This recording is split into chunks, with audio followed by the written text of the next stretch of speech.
Let's go ahead and enable multi-factor authentication for an Azure user account. So to do this, we'll go to Azure Active Directory, and over here in the overview blade, we'll slide all the way down and we'll click MFA server. Now, the first step is we need to add a provider, and a provider simply is a set of rules that tells us what types of billing models that we're going to use, and then we can have multiple usage models, multiple subscriptions, and then when we enable this, we can choose the one that we want to use if we've got multiple. So we're just going to add a single provider, MFA. We'll do this as a per enabled user model, and we'll just choose our subscription and then click add. So that's the first and almost the only step to enable MFA on Azure Active Directory. Now there's other a lot of configuration options you've got available to you. For example, what types of fraud alerts do you want to generate? What happens when there's fraud alerts? How do notifications to users need to be sent? So for example, email addresses. And then do you want to bypass or enable one-time bypass for users that don't have whatever device is available for multi-factor authentication? So once this is enabled and your provider is created, you now turn on multi-factor authentication per user. Now, of course, you can use PowerShell to script this, do many users at the same time. There's also some options within the UI. Additionally, you can, using conditional access, make this make a group membership a particular requirement. If you're in, for example, an admins group, you require multi-factor. If you're not, you don't.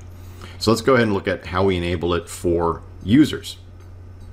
So go to my all users, and I'm just going to find actually it's going to click this multi-factor authentication option. It's take me to a new configuration screen. And then from here, we can find the users that we want to enable multi-factor authentication.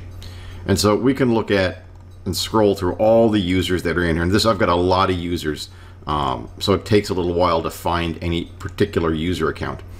So this is where, for something like PowerShell, for example, can be used to find the users that you want to enable pretty quickly.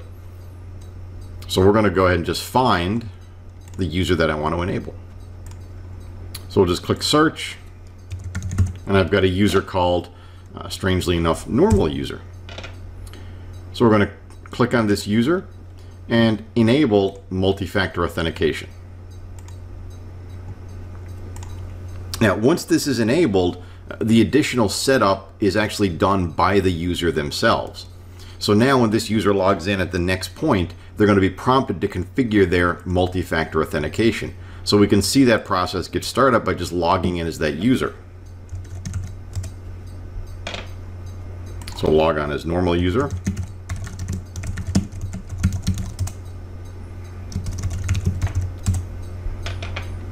And we were immediately met with a prompt to say, hey, if you want to log in, we have to configure multi-factor authentication.